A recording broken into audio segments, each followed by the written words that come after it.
The demon drink. O thou demon drink, thou fell destroyer, thou curse of society, and its greatest annoyer. What hast thou done to society, let me think? I answer, thou hast caused the most of ills, thou demon drink. Thou causeth the mother to neglect her child, also the father to act as he were wild, so that he neglects his loving wife and family dear, by spending his earnings foolishly on whiskey, rum, and beer. And after spending his earnings foolishly, he beats his wife, the man that promised to protect her during life. And so the man would if there was no drink in society, for seldom a man beats his wife in a state of sobriety. And if he does, perhaps he finds his wife foo, then that causes no doubt a great hullabaloo. When he finds his wife drunk, he begins to frown, and in a fury of passion he knocks her down. And in the knockdown she fractures her head, and perhaps the poor wife is killed dead. Whereas if there was no strong drink to be got, to be killed wouldn't have been the poor wife's lot. Then the unfortunate husband is arrested and cast into jail, and sadly his fate he does bewail. And he curses the hour that ever he was born, and paces his cell up and down very forlorn. And when the day of his trial draws near, no doubt for the murdering of his wife he drops a tear. And he exclaims, O thou demon drink, through thee I must die. And on the scaffold he warns the people from drink to fly.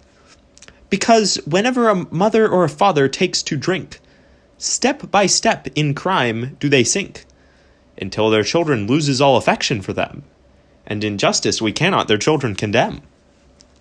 The man that gets drunk is little else than a fool, and is in the habit, no doubt, of advocating for home rule. But the best home rule for him, as far as I can understand, is the abolition of strong drink from the land.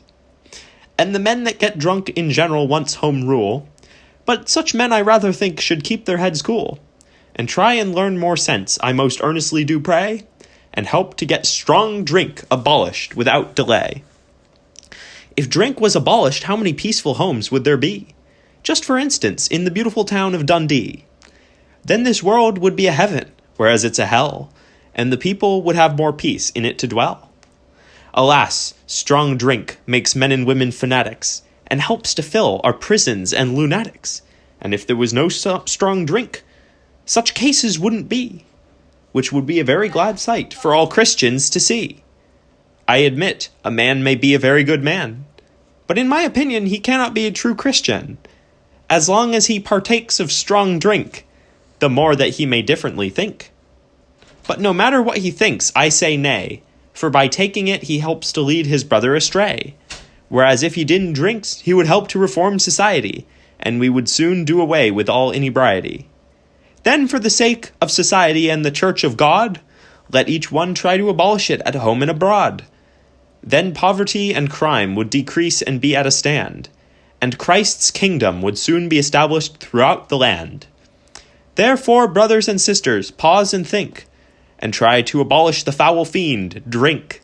Let such doctrine be taught in church and school, that the abolition of strong drink is the only home rule.